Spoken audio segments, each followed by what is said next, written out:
President Clinton promised us that we were going to bring democracy and freedom and human rights to Bosnia, Albania, and Kosovo. You remember that? Remember when we bombed the heroic Serb Christians? We bombed Christians, heroic, noble Christians who were our allies and were loyal to us. You know that Serbs gave their lives during World War I and World War II to save American lives. You know that 500 American pilots who were shot down by German anti-aircraft fire in World War II were saved by Serb freedom fighters? Do you have any idea what sacrifice this noble people made? These were brave, noble people who went into the mountains and fought the Germans and loyally helped the United States.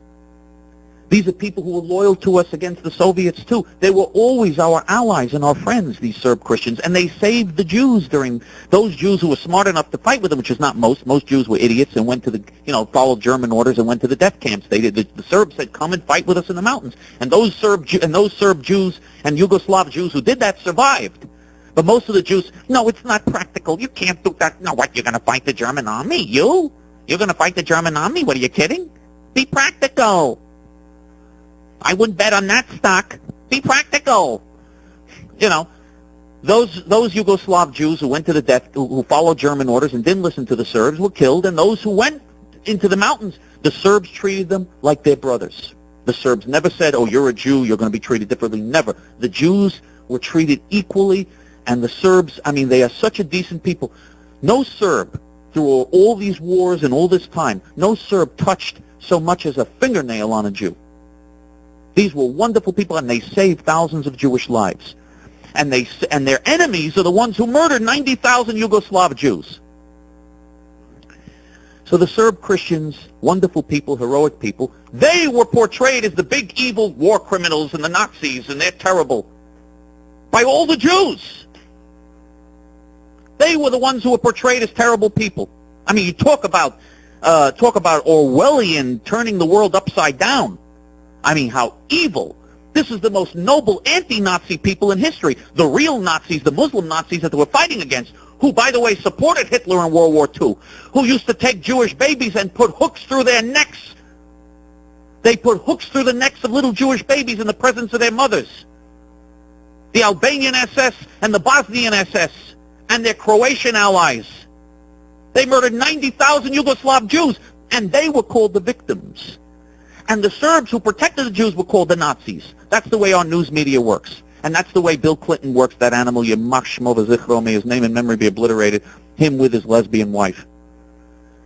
Now, Clinton promised us that we're going to make democracy in Bosnia, Albania, and Kosovo. We're going to bring democracy to Bosnia, Albania, and Kosovo, just like we were going to bring democracy to Kuwait. Well, what do we bring there?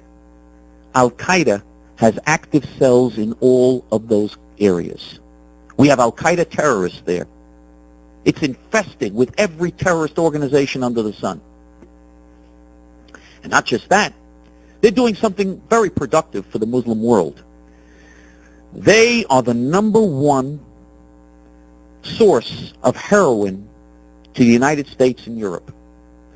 Heroin comes from Turkey, our other so-called ally, another bunch of cutthroat animals, from Turkey, from Afghanistan, from Syria and Lebanon and the Bekaa Valley, and goes through Bosnia, Albania, Kosovo. The Muslim terrorists, those Muslim terrorist regimes, bring huge quantities of heroin into Europe especially.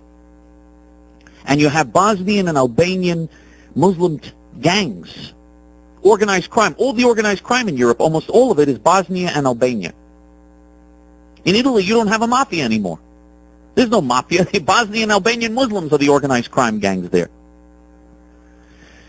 Just to show you the degree of damage this has done, do you know that there are now millions of drug addicts, of heroin addicts in infidel, quote-unquote, countries of Christian Europe? Millions of drug addicts now because of this. You go to Holland and Switzerland and Belgium and France and all these other countries, Germany, of course, they deserve it. But you go to these hideous countries, do you know there are millions of dope addicts walking the streets now? It's unbelievable. Millions of white Europeans are hooked on heroin now. And these Muslim gangs brought it in, made it cheap, tempted them, pushed them. thanks to this crazy policy now. And of course, they're happy to do it because for two reasons. Number one, most of the income that supports the local parasitic, do-nothing, lazy bum populations, Muslim populations of Bosnia and Albania, most of their income comes from selling heroin, from the heroin gangs that are selling heroin to infidels in Europe. And that's most of the income. And the rest of the income, the minority of the income that doesn't come from that, comes from U.S. and European foreign aid. You know, psychiatrists, real psychiatrists, could never treat patients that come up with a scenario like this. This is so sick, it's beyond words.